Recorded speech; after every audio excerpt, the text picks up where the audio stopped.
Кеше мен бір пациенткаға УЗИ жасап, если честно, кішкене шок болдым. Біраздан бері ондай нәрсе көрмеген едім. Енді ондай жағдайлар күнделікті болмайды, сол себепті бастапқы кезеңде маткасы қайда мүлде түсінген жоқпын. Кейін уже УЗИді жақсылап қарай бастаған кезде түсінікті болды.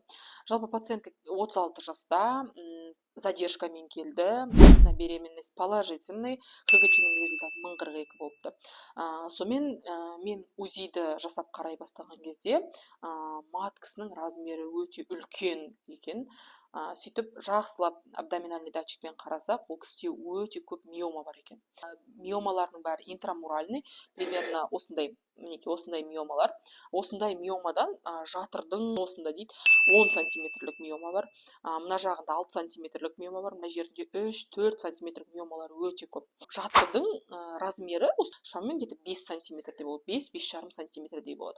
Ал енді ол кісінің жатырын УЗИ арқылы есептеген кезде 17 сантиметр болды. Представляете, маткасы 17 сантиметр. Сонымен ішін бүйтіп басып қарасақ, прям жатыры осы жерінде тұр. Прям басып қарасаң қап-қатты. И мен сосын сұрадым, қашан УЗИға түстіңіз десем, последний раз білмеймін дейді, қашан УЗИға түскенімді, давно түскен жоқпын дейді. 2018-16 жылдарыма ол кісіде замершая беременность болған екен, одан кейін УЗИға түспеген, қаралмаған, жүре берген. Сонымен, бірақ біз жүктілікті УЗИден таппадық, өйткені әлі мүмкін жатырға түспеген болуы мүмкін, немесе внематочный беременность болуы мүмкін. Сол себепті контрольный ХГЧ результатын қарауға кеңес бердім.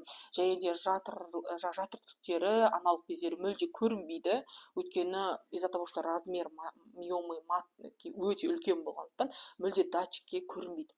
Сонымен ол кісіні біз тез арада өзінің жергілікті тұрғылықты мекенжайы бойынша поликлиникаға жібердік, және де ол кісіде енді вообще жүктілікті үзгісі келіп тұр екен. Енді дальше жүктілікті үзу, операция, миомэктомия, оның барлығы ары қарай уже стационарда жасалынатын болады. Неке осындай қызықты жағдайлар болып тұрады. Так что қыздар, осындай жағдайларға тап болмау үшін міндетті түрде 6 айда бір рет, жылына бір рет гинекологқа келіп, УЗИға қаралып, тексеріп, анализдеріңізді тапсырып тұрыңыздар.